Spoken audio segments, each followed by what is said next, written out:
19h30 à Kinshasa, capitale de la République démocratique du Congo. C'est l'heure de vous informer. Mesdames et messieurs, bienvenue à ce nouveau numéro de l'actualité sur A30 Télévision.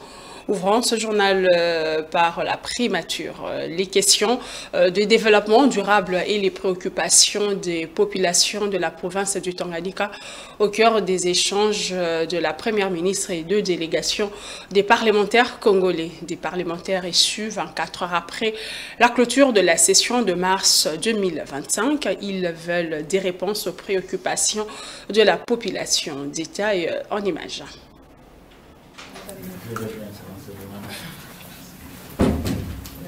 Des retours de Kolwezi où elle a pris part à la 12e conférence des gouverneurs, la première ministre a reçu à son cabinet de travail deux délégations des élus nationaux. D'abord, les parlementaires pour les objectifs de développement durable ODD. La délégation a officiellement présenté à la chef du gouvernement les membres qui constituent son bureau national.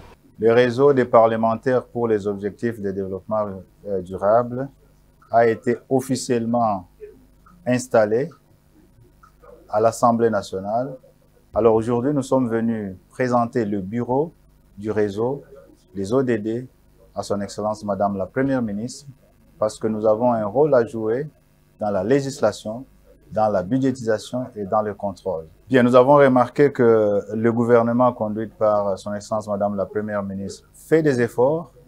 Aujourd'hui, il y a déjà 18% de réalisations, ce qui est au-delà de la moyenne mondiale. Juste après, la chef du gouvernement a échangé avec le caucus de députés nationaux de la province du Tanganyika au menu de la rencontre les urgences à résoudre dans cette province. Nous avons commencé nos vacances parlementaires aujourd'hui. Avant de descendre sur terrain, nous avons passé en revue les différents problèmes que nous avons posés lorsque nous sommes rentrés des vacances en décembre. Et nous avons insisté sur la question de la sécurité et nous avons aussi eu l'occasion de préciser le drame qui s'est déroulé à Moba. En fait, il s'agit d'un chiffre cumulé des atrocités connues par la population depuis bientôt 4 ans. Et donc, l'essentiel, c'est l'urgence qu'il y a de trouver des solutions pour la paix définitive dans notre province. Ces rencontres, faut-il les souligner, marquent un signal fort dans le sens de la coordination d'action entre les représentants du peuple et l'exécutif national pour répondre aux desiderata de la population. Et sachez que le vice-premier ministre de la Défense nationale et ancien combattant séjourne en Mbandaka dans la province de l'Équateur. Sur place, il a présidé lundi la réunion du comité provincial de sécurité élargie à d'autres organes provinciaux. Guy Kabongo a mené également plusieurs autres activités comme des échanges avec les épouses des militaires. Images et commentaires. Depuis hier dimanche 15 juin 2025, le vice-premier ministre de la Défense nationale, Maître Guy Kabombo Mwadianvita, séjourne à Mbandaka, chef-lieu de la province de l'Équateur. L'itinérance dans cette 13e région militaire, Maître Guy Kabombo Mwadianvita a tenu une réunion du comité provincial de sécurité élargie aux organes, parcourant ainsi la situation sécuritaire de la province de l'Équateur. Bien avant cela, il a pris part au briefing de la 13e région militaire ainsi que du 11e groupement naval où un aperçu général de la situation opérationnelle lui a été présenté.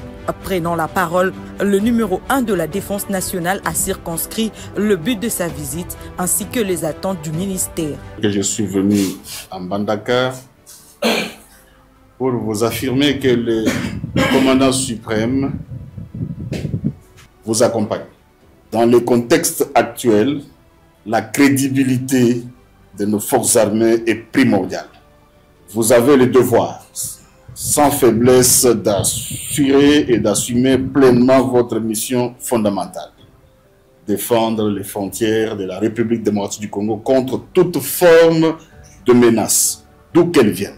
En bon père de famille, le numéro 1 de la Défense nationale et ancien combattant, Maître Guy Kabombo Mwadianvita, a échangé avec les épouses des militaires de la 13e région militaire. Dans une causerie morale, les épouses de hommes en uniforme se sont exprimées librement en présentant leurs desiderata. Carte sur table, le VPM de la Défense nationale, Maître Gikabombo Mwadianvita, a répondu à leurs multiples questions, notamment les salaires des militaires, la situation de veuves, la cohabitation dans le camp et la redynamisation du foyer social.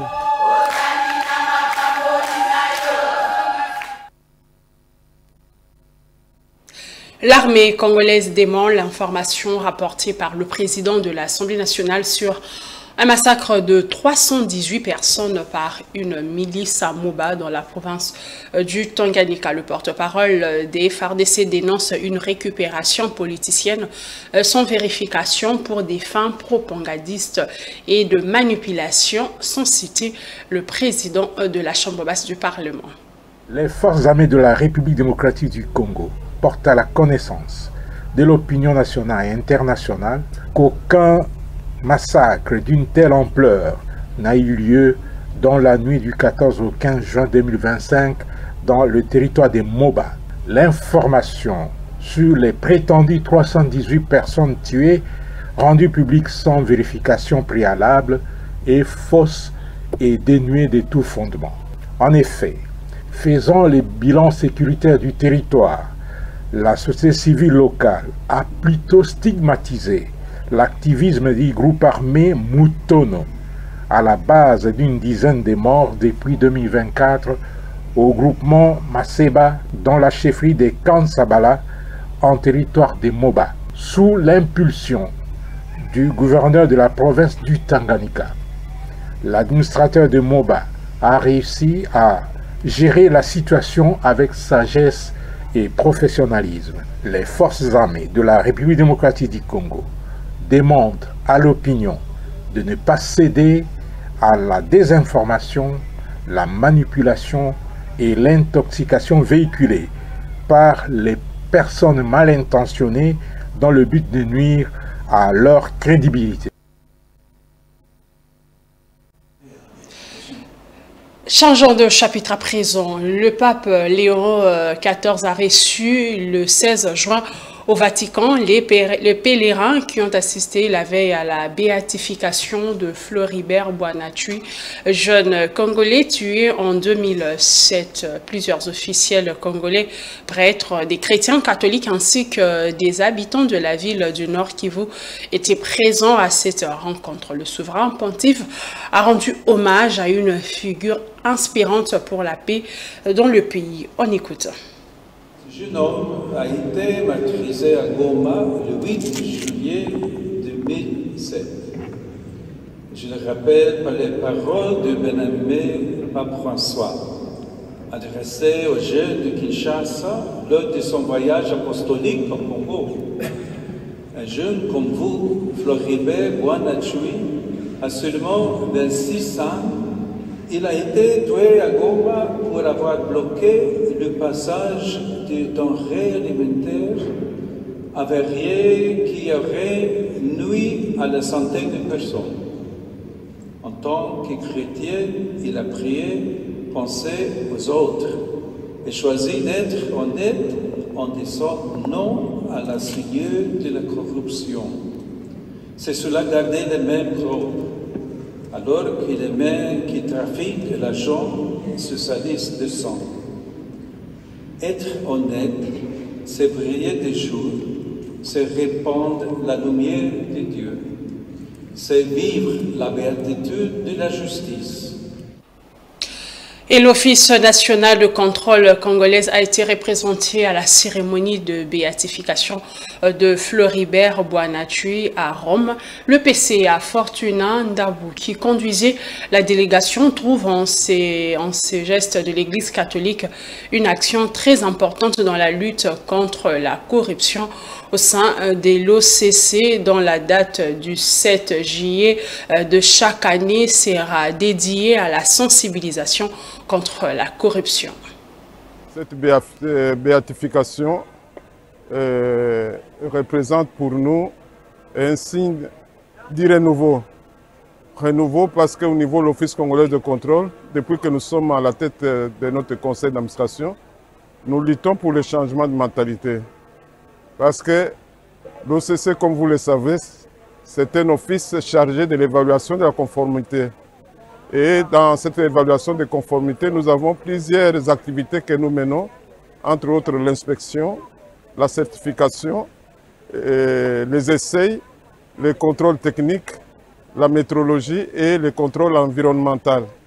Donc tout ceci exige à ce que l'agent OCC soit quelqu'un de très honnête, quelqu'un de très dévoué, de très engagé pour la cause de la République démocratique du Congo, afin que le peuple congolais soit protégé contre la consommation de produits impropres, d'où qu'ils viennent, soit produits localement au niveau de la République, soit importés.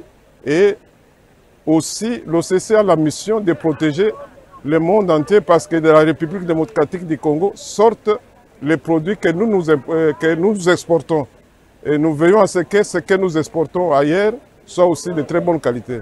C'est ainsi que nous disons que cette célébration représente pour nous, l'Office congolais de contrôle, quelque chose de très très important que nous devons faire ancrer dans la mentalité des travailleurs de l'Office. Quand Floribert Boanacho était fauché, il touchait pas moins de 300 $. Aujourd'hui, un inspecteur de conformité au niveau de l'Office congolais de contrôle touche plus de 1 000 $. Donc nous faisons un effort sensible de sorte que l'agent OCC soit bien encadré, soit bien motivé, de sorte qu'il ne puisse pas tomber dans les travers de la corruption. L'Office congolais de contrôle a décrété le 8 juillet de chaque année une journée de sensibilisation pour conjurer l'Office congolais de contrôle du démon de la corruption. Retour à Kinshasa, des réactions ne cessent de tomber au sujet de la procédure judiciaire enclenchée contre le ministre de la Justice, Constant Mutamba. Interrogé ce mardi par votre rédaction, certains habitants de la ville de Lubumbashi se sont montrés solidaires au ministre. D'autres estiment que cette procédure sonne comme une guerre faite contre la jeunesse à travers le ministre de la Justice. Il avait le soutien de toute la jeunesse congolaise, surtout nous qui avions milité pour que dans ce gouvernement, qu'il y ait des jeunes qui doivent promouvoir pour le développement de ce pays. Et surtout que nous avions demandé au président de la République de changer la dynamique cette fois-ci, de pouvoir travailler avec le jeune parce que nous sommes confiants que la jeunesse d'aujourd'hui peut travailler selon la vision du chef de l'État comparativement aux vieux qui sont déjà presque, je dirais, ces arbres courbés qu'on ne peut pas redresser alors que le jeune, facilement on peut le redresser et ils peuvent, n'est-ce pas, s'aligner derrière la vision du chef de l'État. Effectivement, c'est une guerre engagée parce que la jeunesse qui veut se démarquer de cette vieillesse qui est, n'est-ce pas, à mal de positionnement, alors cette jeunesse est combattue en quelque sorte parce que combattre Mutamba, c'est combattre également la jeunesse. C'est jeter les discrédits sur la jeunesse que le président, sur laquelle le président compte. Le président Félix Tshisekedi se veut, n'est-ce pas, fédérateur de toute la jeunesse congolaise pour, n'est-ce pas, travailler parce que l'unique espoir aujourd'hui, c'est cette jeunesse-là. C'est cette jeunesse sur qui on peut compter parce que la jeunesse a encore ce souffle-là pour travailler et donner quelque chose selon la vision du chef de l'État. Et donc ici, nous sommes en face d'une guerre des générations, comme je l'ai dit au départ, et une guerre lancée contre cette jeunesse par le vieux qui ne veulent pas que la jeunesse apporte quand même un ouf de soulagement dans la gestion de la chose publique. Puisque nous parlons de la justice, sachez qu'une centaine de magistrats ont entamé lundi une formation sur la passation des marchés publics organisée par la Cour constitutionnelle en partenariat avec l'autorité de régulation des marchés publics. Cette session vise à doter les animateurs de l'appareil judiciaire d'outils techniques et juridiques solides pour mieux appréhender les subtilités de la commande publique. Les marchés publics constituent un pilier fondamental de l'action publique, représentant en moyenne près de 60% du budget annuel d'investissement. Ils sont à ce titre un vecteur essentiel de développement, mais également un domaine exposé au risque d'irrégularité, de corruption et de mauvaise gouvernance. Il est donc crucial que le magistrat en tant qu'acteur clé de la régulation juridique et de la protection de l'intérêt général, soient pleinement formés aux exigences, aux procédures et aux enjeux qui sous-tendent la commande publique. Ce séminaire de formation a donc pour ambition de doter les participants des connaissances nécessaires à une compréhension approfondie du cadre juridique applicable afin de permettre un contrôle plus rigoureux, une meilleure prévention des dérives et une répression efficace des infractions liées au marché public. Sur ce, j'invite les bénéficiaires à suivre les travaux avec toute l'attention et l'assiduité requises. Car il ne s'agit pas simplement d'enrichir ses connaissances, mais aussi de renforcer l'intégrité, l'indépendance et l'efficacité de l'institution judiciaire face aux défis de la gouvernance publique. La DRC Mining Week a été clôturée samedi par la première ministre pour ses 20 ans. Ce rendez-vous annuel a mis à l'honneur le leadership féminin dans l'industrie minière à travers le forum Femmes, Mines et Leadership. Cette édition a reconnu le rôle stratégique des femmes dans ce secteur longtemps perçu comme masculin. Un engagement fort en faveur de l'égalité des chances et de la transformation durable portée notamment par Mouchia Kabeya, directrice générale des résiliences DRC. Pendant que le ministre se retire pour... C'est un tournant dans l'histoire de la DRC Mining Week qui fête cette année son 20e anniversaire. Pour la première fois, les projecteurs se sont braqués sur le leadership féminin dans les mines. Un sujet désormais au cœur des préoccupations économiques était au centre des discussions. Intervenant au forum Femmes, Mines et Leadership aux côtés de plusieurs figures, Mouchia Kabeya, directrice générale des résiliences DRC, a rappelé que l'accès de femmes à des postes de responsabilité n'est plus qu'une option mais une nécessité stratégique. 20 ans de cet événement, on sent justement la maturation de l'industrie minière. C'est par là que j'ai commencé mon propos. J'ai dit il y a 11 ans, il n'y avait pas de panel dédié à la femme. Donc vraiment, on voit cette évolution, on voit les hommes de l'industrie minière commencer vraiment à prendre cette question à bras le corps. Là maintenant, ils sont impliqués, ils créent des mécanismes, les dirigeants créent des mécanismes pour permettre l'accès des femmes à l'emploi. Elle a mis en lumière le programme Femmes et Secteurs lancé il y a plus d'une année. Une initiative visionnaire dont l'objectif est de valoriser les parcours féminins, créer de passerelles concrètes vers l'emploi pour les jeunes filles et sensibiliser les entreprises à la responsabilité sociétale en matière de genre. Une stratégie gagnant-gagnant qui répond à la fois aux objectifs de développement durable et aux besoins du secteur. Notons qu'en 20 ans, la DRC Mining Week est devenue bien plus qu'un rendez-vous économique. Elle est désormais une plateforme de réflexion sur une croissance plus inclusive et durable. Dans le reste de l'actualité, le monde a célébré le lundi dernier la journée internationale de l'enfant africain à Goma, ville sous occupation des rebelles du M23 AFC. Cette journée a été commémorée à travers un jeu de sport. Objectif, donner un peu de sourire à des milliers d'enfants de ce coin du pays qui vivent dans une situation déplorable.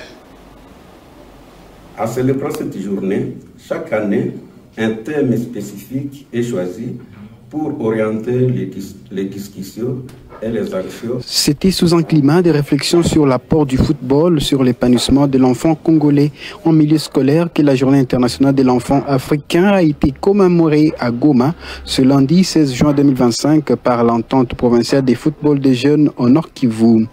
Vivant dans une région fortement secouée par l'insécurité, les enfants réunis à cette occasion ont avoué combien le sport les a toujours aidés à surmonter les affres de la guerre.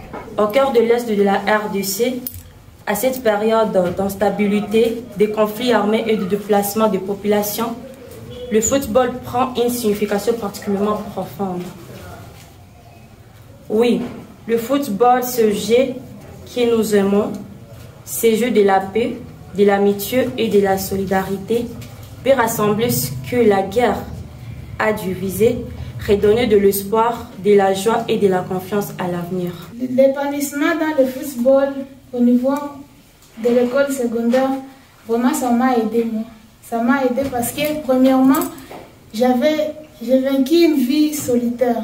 Je n'aime pas me mettre au niveau... Donc, dans les groupes, je ne m'habitue pas. Mais le jour où on a lancé ces formations-là, mon professeur m'a dit, Christelle, il faut y aller. On essaie tout. Aujourd'hui, je suis devenue arbitre national de la Ligue nationale du football féminin. Les enseignants et autres encadreurs sportifs ont de leur part rassuré que la pratique du sport a beaucoup de bienfaits pour l'épanouissement de l'enfant et ne constitue en rien un obstacle pour la scolarité de celui-ci. Pratiquer les sports au niveau des écoles ne peut pas freiner à ce que les enfants puissent continuer à faire les études normales. Mais ce que nous avons trouvé, il y a toutes ces années que nous sommes en train d'encadrer les enfants ou d'organiser ces activités, on a trouvé que les sports peuvent favoriser à promouvoir d'abord la santé physique de nos enfants. Les sports aussi renforcent la résilience. Donc avec les sports, ça peut nous aider à gérer les stress pendant cette période de conflits. Le CICR alerte sur les risques accrus de décès liés aux blessures par arme. Dans une étude publiée ce mardi, cette organisation internationale a exprimé sa préoccupation suite à la dégradation du système de santé observé dans la région de Kivu. Une détérioration causée par les conflits armés et l'insécurité, les difficultés économiques ainsi que la baisse drastique des financements des organisations humanitaires. Au mois d'avril et de mai, le CICR a réalisé une étude sur 109 centres de santé dans les Kivu, tant du côté contrôlé par le gouvernement que du côté contrôlé par le groupe AFC M23. Et les résultats pointent vers un système à bout de souffle. On parle de centres de santé qui aujourd'hui n'ont quasiment plus de matériel médical à offrir à la population, que ce soit le résultat de pillage ou tout simplement de problèmes d'acheminement. Il y arrive parfois même qu'il n'y ait même plus de paracétamol ou d'ibuprofène à offrir aux patients qui se rendent dans les centres de santé. On parle de consultations pédiatriques en baisse, on parle d'une augmentation de morts nées en augmentation de 4. Ce qui est très préoccupant aussi, tout ce qui est en lien avec les soutiens psychosociaux, les problèmes psychologiques liés au trauma des victimes de violences, mais aussi des victimes de violences sexuelles en augmentation de 7 fois. Pour nous, le message est assez simple, hein. Il se décline en 3. Le premier message, c'est vraiment à toutes les parties au conflit. C'est la question de respecter le droit international humanitaire, de faciliter l'accès des populations aux services de santé, de protéger les soins de santé, de protéger les soignants, de protéger les malades, de protéger les blessés, de protéger les personnes hors de combat. Aux acteurs humanitaires, aux bailleurs, aux acteurs de développement, alors que l'heure et la conjoncture économique actuelle est difficile, d'être sensible aux accroissements des besoins dans les zones du Nord Kivu et du Sud Kivu, au gouvernement avec qui, notamment le ministère de la Santé, avec qui nous avons de relations très constructives, un dialogue constructif, de travailler ensemble avec les organisations humanitaires, avec les bailleurs, avec les organisations de développement et le CICR pour trouver des solutions pratiques à ces problèmes. Lancement ce mardi dans la ville de Béni de l'atelier d'appui à la réforme des politiques publiques au niveau national et provincial dans le domaine de la gouvernance foncière. Dans son mot, le représentant du gouverneur du Nord Kivu a appelé les participants à aider le gouvernement provincial à renforcer l'administration foncière. Initier le processus de la réforme foncière qui a pour but celui d'améliorer la gouvernance foncière, la réduction des conflits fonciers et faciliter l'accès à la terre aux petits exploitants agricoles. Pour le gouvernement, c'est de s'assurer qu'on réforme l'administration foncière de manière à mieux articuler la bonne gouvernance de l'État. 2. C'est aussi de s'assurer qu'on adopte une réforme des connaissances et des capacités de l'administration foncière à tous les niveaux, en vue de la rendre redevable. Mais aussi, le 3e niveau, c'est de s'assurer qu'on définit des principes et qu'on établit des mécanismes qui assurent la concertation, la collaboration et la coordination intersectorielle entre le ministère et les services publics qui gèrent les matières connexes au foncier en vue d'assurer une mise en œuvre cohérente et intégrée de la politique foncière nationale. Et en Ituri, le gouvernement militaire renforce sa présence dans certains postes frontaliers. Le commandant secteur opérationnel de l'Ituri a visité les postes frontaliers de Kengezi Base et Adumoni. En territoire d'Aru, question de galvaniser les troupes et résoudre les problèmes frontaliers.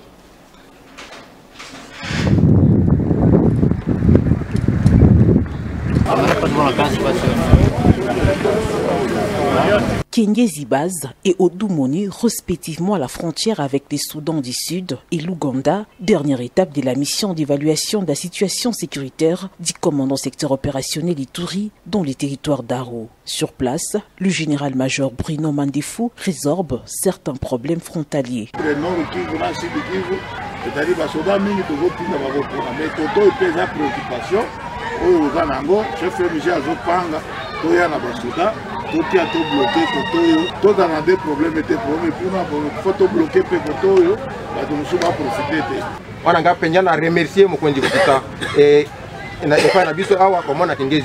Lors d'un échange à bâton rompu avec des agents de l'administration publique de ces deux pays voisins, les commandants secteur opérationnel Ituri sollicitent l'échange d'informations.